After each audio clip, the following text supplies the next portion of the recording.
You had a real interesting piece in the Free on something we've talked about on this show quite a bit, potential trade targets, and the name Jonathan Toews keeps coming up. Fill people in if they missed it on why you think the Winnipeg Jets should be very much into Jonathan Toews and what he would bring to the Jets organization. I think anybody who watches this team, Huss, recognizes that one of the areas the Jets have really struggled this year is in the faceoff circle. They're one of the worst teams in the dot. Now, I know there's a lot of debate out there about whether faceoffs really matter. And I've seen some on the analytics side saying they really don't. They're overhyped. Who cares? I don't buy that. Rick Bowness cares. I know that for a fact. He sure does. And it's a big reason why Kevin Stenlund got into this lineup in the first place and why he's probably not coming out. Kevin Stenlund, last I looked was a couple days ago, I think he was at 53.6%. He's the best faceoff man the Jets have because their other regulars, Lowry, Gustafson, Scheifele, Dubois, they're all sub 50. I think Lowry might now be back on the just on the right side of 50. But the Jets lose a lot more faceoffs than they win. And we see times, let's go back to Toronto last Tuesday, Huss. Last Thursday. The Jets played a hell of a first period, but it's 0-0, right? They come out, face off, second period, Leafs win it. 8 seconds later, it's 1-0. And I believe Toronto scored another goal off an offensive zone draw that they won later in the game. It does drive Rick Bowness nuts. And if you look at the face-off stats right now in the NHL, one name stands alone as the number one guy in the dot, and that is the Winnipegger, Jonathan Toews, the pending UFA, who also happens to have 3 Stanley Cups under his belt, has also put up, as the graphic here shows, having a pretty nice offensive season on a terrible hockey team. Granted, he's getting a lot of minutes on that team, minutes that he might not get if he were to, say, join a team like the Jets. I just think there aren't a whole lot of teams, Huss, that would have the salary cap space to squeeze a Jonathan Toews in without major roster surgery. The Jets are one of them because they haven't activated LTIR this year. They've accrued cap space. They can weaponize it.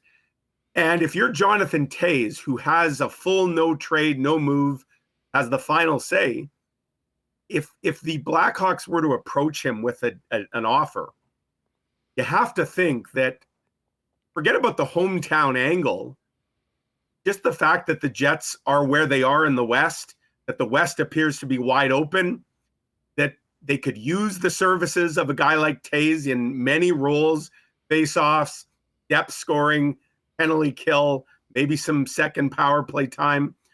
Throw in the hometown element, and you got to think that Toews would seriously consider it. And throw in the fact that I believe it was Elliot Friedman last week that suggested the asking price for Toews is either a second or third round draft pick.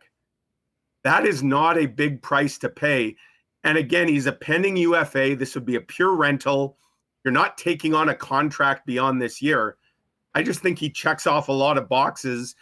And Rick Bowness could certainly find some use for a guy like Jonathan Toews. No, listen, I'm with you on that. And I think that, as far as potential trade targets, the fact that you don't have to trade your top prospects in your first round pick. You're not mortgaging the future, exactly.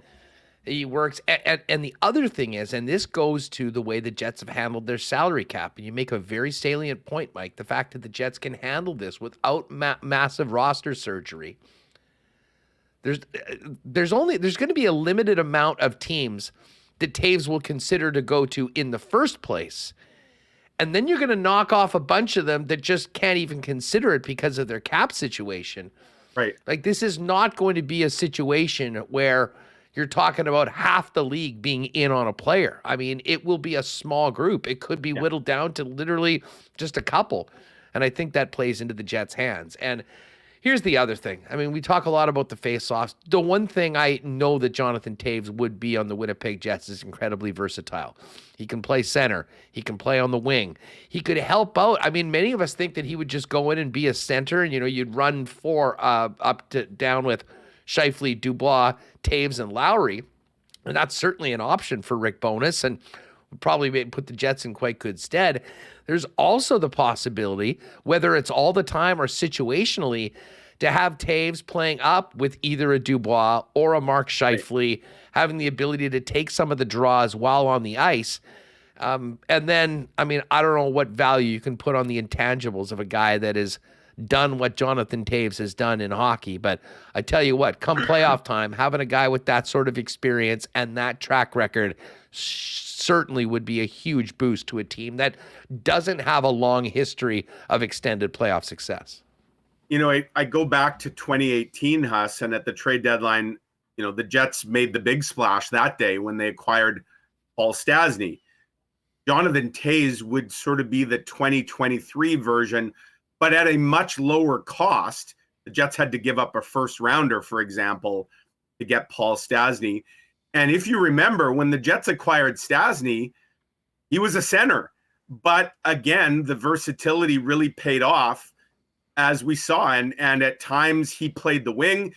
Look, we've also seen at times this year, guys like Scheifele and Dubois move over to the wing in different situations. And again, there's that all for one for all mentality, I think, with this group right now.